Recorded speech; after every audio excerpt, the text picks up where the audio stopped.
Bon jeudi matin, j'espère que vous allez bien. Alors, tel que promis, je viens vous parler de la retraite. La retraite pour la périménopause, ménopause qui va avoir lieu dans le fond, qui a été modifiée, qui va avoir lieu le 25, 26, 27 octobre au monastère des Augustines. Donc, si ça vous intéresse, on vous attend. Puis vous savez, la périménopause, avant, quand j'étais jeune, elle commençait plus 5 ans autour de la cinquantaine. Hein, mais après ça, on parlait à 40 ans. Puis même maintenant, on parle que ça commence fin trentaine.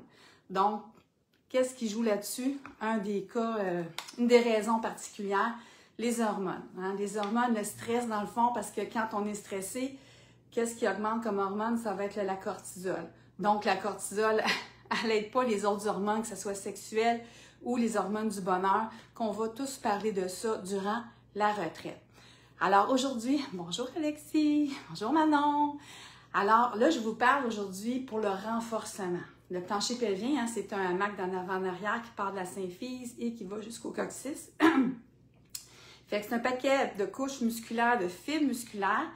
Puis il y en a un qui en particulier, je vais vous parler tantôt pour le pubo-rectal qui est important pour la technique de défécation puis qui vient un petit peu, si on le traite pas bien, si on le traite pas avec amour, ben ça peut nous donner des difficultés.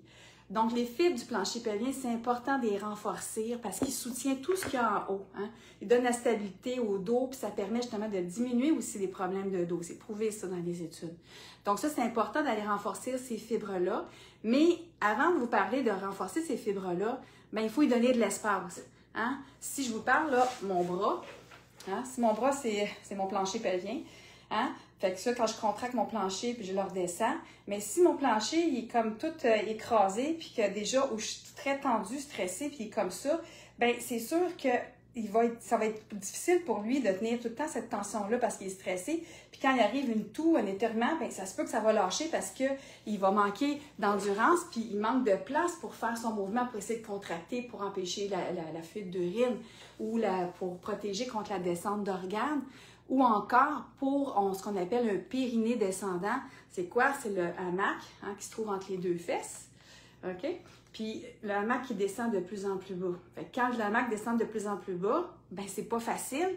Puis des fois, les gens vont me dire, ben, tu sais, Nathalie, on dirait que ma selle, elle sait pas où est-ce qu'elle s'en va, là, tu sais. Fait que je dis, ben, c'est sûr que si votre rectum est tout relâché, ben, la selle n'a pas un GPS pour savoir où la sortie, hein. Fait que c'est pas évident.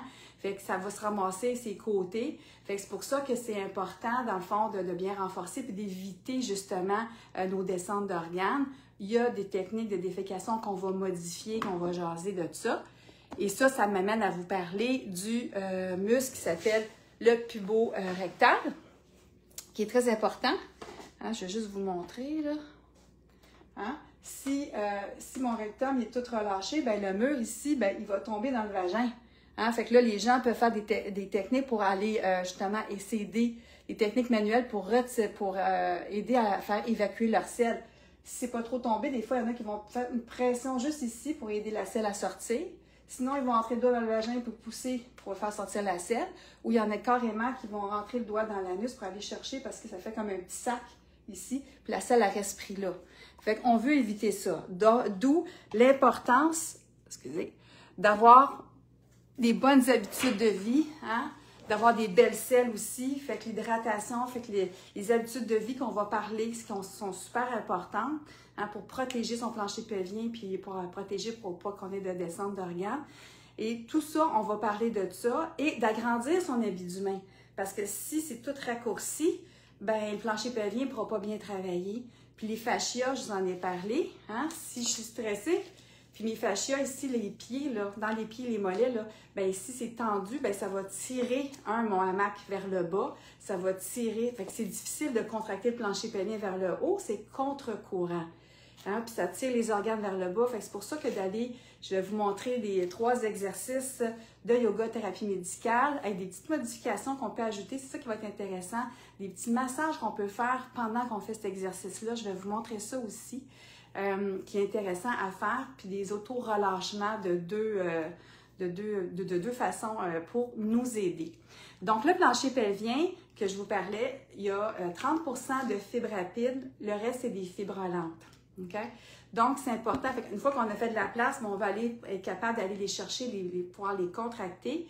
Et quand je faisais mon micro-programme, ce qu'il disait, c'est que si on n'utilisait pas nos fibres rapides, ben à 80 ans, il n'en restait pas beaucoup. Fait que moi, je peux vous dire que la compréhension, c'est la puissance. Je m'en servais de ces fibres-là. Je voulais en avoir à 80 ans. J'en veux. J'ai 57 ans, puis j'en veux à 80 ans, des fibres rapides. Et maintenant, j'ai refait le cours avec Chantal Dumoulin parce que, puis elle parlait au niveau des études. Puis là, je vous dis, les études, là, on entend plein d'affaires.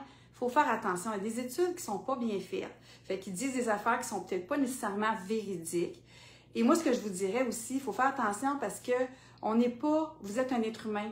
On n'est pas une étude. L'important, c'est de comprendre le mécanisme, OK, pour se protéger. Parce que la compréhension, c'est la puissance. De savoir qu'il y a 33 puis tout ça, hein, on ne veut pas stresser les gens là-dedans puis penser que vous êtes absolument vous allez faire partie de ça. Parce que là où vous mettez votre attention, c'est là où vous mettez votre énergie. Ce que je pense, je le crée. Ce que je ressens, je l'attire aussi.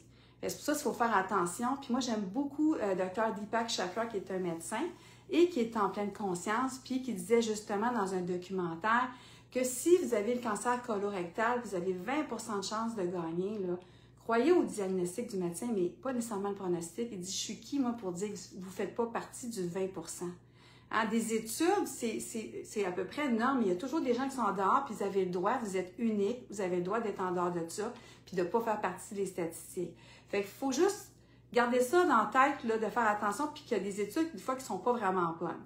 Mais, en tout cas, par Chantal Dumoulin, c'est au Centre de recherche de l'Université de Montréal, et c'est vraiment des choses qui sont rigoureuses. Et ce qu'elle disait qui était intéressant, quand j'ai refait ce cours-là avec elle avant Noël, elle disait qu'entre 20 et 80 ans, on perd 30 à 40% de nos fibres du plancher pelvien. Fait que 30 à 40%, c'est quand même, hein, c'est quand même beaucoup. Puis en particulier, c'est les fibres rapides. Déjà, les fibres rapides, on en a 30%. Fait qu'imaginez 30 à 40% de ça. Fait que c'est pour ça que c'est intéressant quand on comprend, de dire, OK, mes fibres rapides, c'est important que je les travaille, hein, que j'ai contracte